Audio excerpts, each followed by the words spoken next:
menggunakan 3 tanah kuburan, ada yang menggunakan 7 tanah kuburan. Nah, yang paling keras ini 40.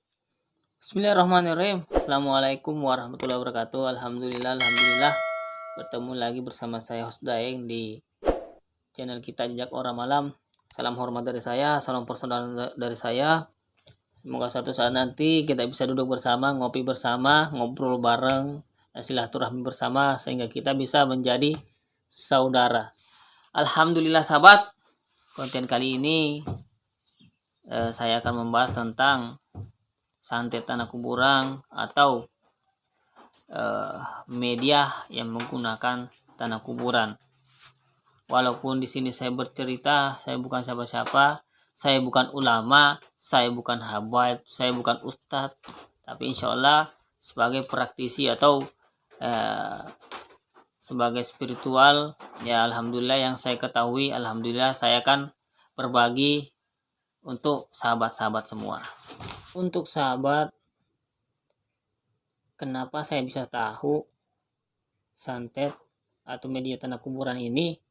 Karena itu berdasarkan dari pengalaman saya yang saya jumpai di lapangan di saat saya membersihkan atau mengobati seseorang, sahabat ya, membantu seseorang yang terkena tanah kuburan tersebut.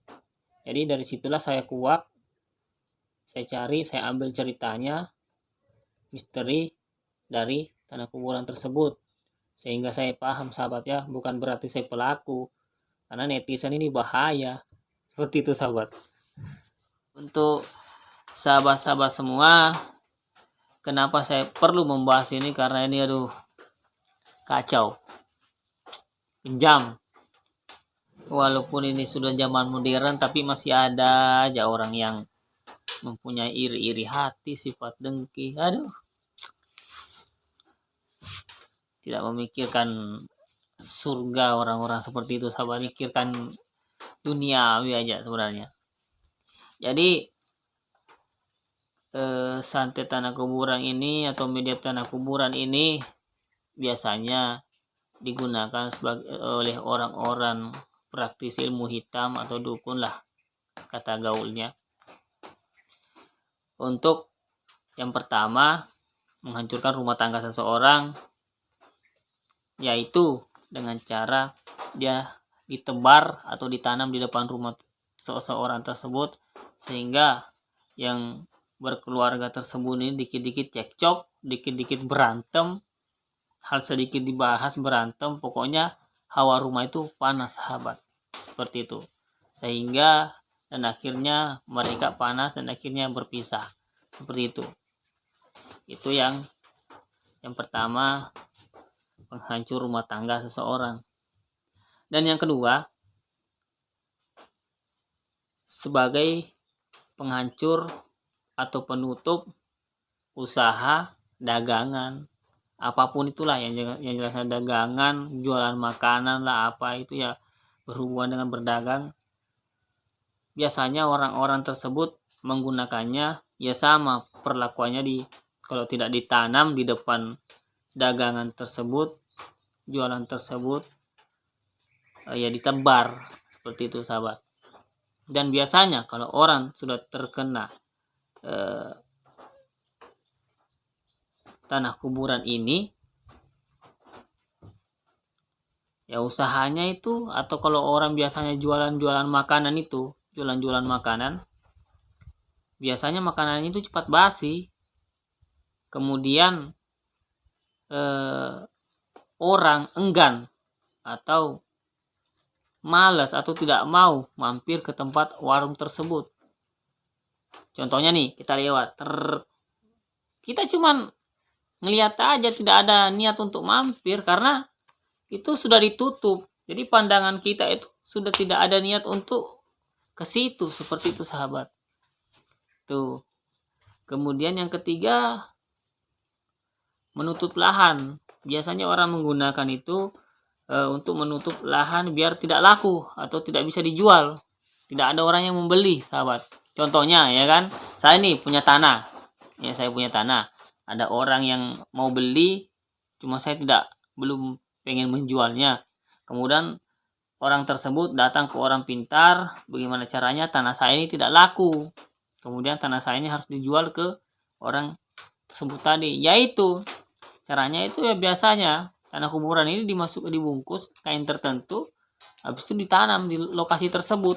Ya, sehingga ya tidak bakalan laku. Kalau kita ngelihat lahan itu pun sudah gimana ya, sudah tidak mau membelinya, enggan membelinya. Seperti itu sahabat. Jadi niat kita untuk beli lahan itu sudah tidak ada karena sudah ditutup dengan tanah kuburan tersebut. Seperti itu sahabat. Kemudian yang ke selanjutnya, tanah kuburan ini digunakan juga untuk melukai seseorang atau membunuh orang secara perlahan. Contohnya itu biasanya foto seseorang itu digabung sana tanah kuburan itu, kemudian dibungkus, kemudian ditanam. Jadi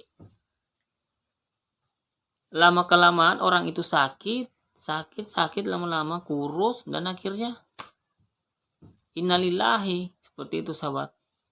Itu kejamnya santet tanah kuburan tersebut. Kemudian kok ada ya orang seperti itu? Memang ada sebenarnya sahabat. Itu. Kemudian ini ada tingkatannya juga sebenarnya sahabat, tanah kuburan ini. Ada yang menggunakan 1 tanah kuburan, ada yang menggunakan 3 tanah kuburan, ada yang menggunakan 7 tanah kuburan. Nah, yang paling keras ini 40 tanah kuburan. Maksudnya itu kuburan yang diambil tanahnya ini orang-orang yang matinya tidak jelas atau orang-orang matinya yang bunuh diri. Jadi kan otomatis kan gentayangan yang punya makam tuh. Kemudian diambil tanah kuburannya sahabat. Itu dahsyatnya tuh, kejamnya orang-orang seperti itu sahabat. Nah, kemudian ciri-ciri yang kena tanah kuburan itu atau santet tanah kuburan itu, ciri-cirinya kalau kena itu biasanya rumah itu bau anyir, sering terjadi penampakan, sering terjadi gangguan, pintu ditutup lah, jendela ditutup lah, seperti itu sahabat. Jadi ya itu, waduh, kacau ya. Itulah sahabat sedikit penjelasan saya tentang kejamnya santet menggunakan bilah tanah kuburan. Semoga sahabat mengerti dan paham.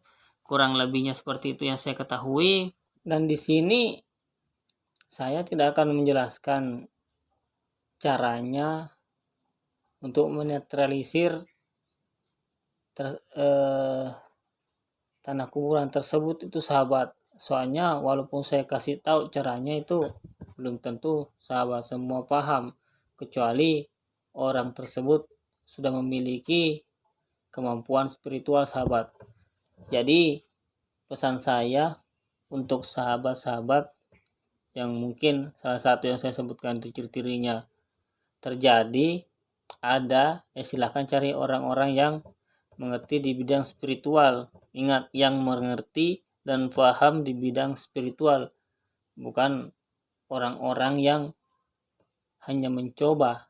Seperti itu sahabat. Sampai di sini dulu perjumpaan kita. Akhir kata, jika ada kekurangan mohon maaf. Salam dari saya, Host Daeng. Semoga apa yang saya sampaikan manfaat untuk sahabat semua. Dan assalamualaikum warahmatullahi wabarakatuh. Terus dukung channel kami Jejak Orang Malam dan terima kasih.